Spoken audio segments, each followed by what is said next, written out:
I know it might not be breaking news, but it is now statistically confirmed. If Man City's ban is upheld, Liverpool today, having beaten Norwich 1-0, thanks to Sadio Mane, have just qualified for next season's Champions League. Are you telling me that Liverpool fans are celebrating right now? They were worried. Okay, all right. They're fine. They could calm down. It's 17 wins in a row in the Premier League. They're now 5 wins away at maximum from lifting that trophy for the first time. Yeah, and as they continue to rewrite the record books, I guess the only concern for Liverpool and Liverpool fans was that given that it was top versus bottom, it's only 1-0 and the goal came quite late on. Other than that, it was normal service for Liverpool, who, with one eye on the Champions League to come, you understand that Jurgen Klopp doesn't chance Sadio Mane from the start. He gives Fabinho a rest on the bench, probably didn't want to use him, but had to call on them both before the end of this one to win the game. It's just got a matter of inevitability about it. It has done for a while. Yeah. What did you make of their performance? How are they shaping up in terms of how they're finishing the season? Do they look stronger now than they did at other times in the year? Look, it wasn't anything to write home about. It wasn't spectacular, but they got the job done. It's not the first time we've said that about Liverpool this season, but they keep getting the job done. First of all, top v bottom, you expect this to be a far wider gap than it turned out to be, but I thought Norwich equipped themselves well, sat deep, sat in numbers, and Liverpool struggled to break them down. I thought I thought they struggled a lot in terms of finding spaces. Firmino was the only one willing to drop off as a defender and play in those holes in between defence and midfield. Oxlade-Chamberlain tried to do it, but couldn't do it with the effect of either Firmino or Sadio Mane once he came on. And Mo Salah found it hard to find any kind of space. There was one scare for them early on. The flag stayed down. I think on review, it would have been given as offside.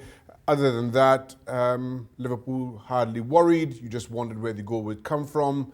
And Jurgen Klopp eventually having to call on his tried and trusted. Yes, Sadio Mane coming off the bench, coming back from injury. His 100th goal in English football, and strangely enough, his first as a Premier League substitute. Yeah. Which is quite remarkable, really. I suppose it goes down to tell you that he is in the front three more often than not, and he's the key component of this side. When they can't get the job done elsewhere, they rely on him. I mean, we cannot speak highly enough of Sadio Mane. And with the greatest respect, almost anybody else in a red shirt, given the season that Liverpool have had. But you see the importance of him to this team, coming off the bench after injury. Probably good that he gets minutes, and meaningful minutes, before the Champions League game, as I mentioned before. He's an incredible talent that I think people truly appreciate, but then has become an integral part of a front three. And whenever you talk about Liverpool, you don't necessarily talk about individuals. You talk about them as a front three. So maybe those talents are a little bit lost in that kind of group speak in a manner of talking. But he's an incredible talent, and again, it showed. One more then, talking about individuals. I want to take you back to Alisson in goal. Something struck me in that first half when Timo Pukki almost got the chance to just side-foot it past him, but he just reached out that long claw. There's something about the great sides in English football that have relied on their goalkeepers. I'm thinking back to the times of even Everton with Southall, Manchester United certainly with Peter Schmeichel. Talk a little bit about the way that he commands his area and the confidence and the relationship between himself and the back four. Listen, as much as Virgil van Dijk has gotten a lot of the credit for Liverpool's transformation defensively, I think Alisson had a huge part to play with that. A confidence in the man behind you, that he's never flustered. As a result, as a defender, you're never flustered. You mentioned the stop from Timo Pukki, which, again, I think most goalkeepers would probably dive in and try to make the save, but he waited for the play to develop and for things to come at him. Ball struck the post in the second half. Again, I thought he had it covered.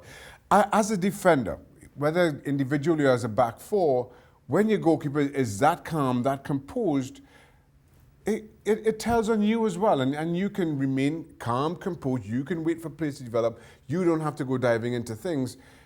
And as a result, Liverpool look all the better defensively. A clean sheet, another 3 points, another step towards the title. We say it every single week. The countdown is truly on for Liverpool to capture that Premier League crown. Thanks so much for watching ESPN on YouTube. And for more sports highlights and analysis, be sure to download the ESPN app. And for premium content and live streaming, subscribe to ESPN Plus.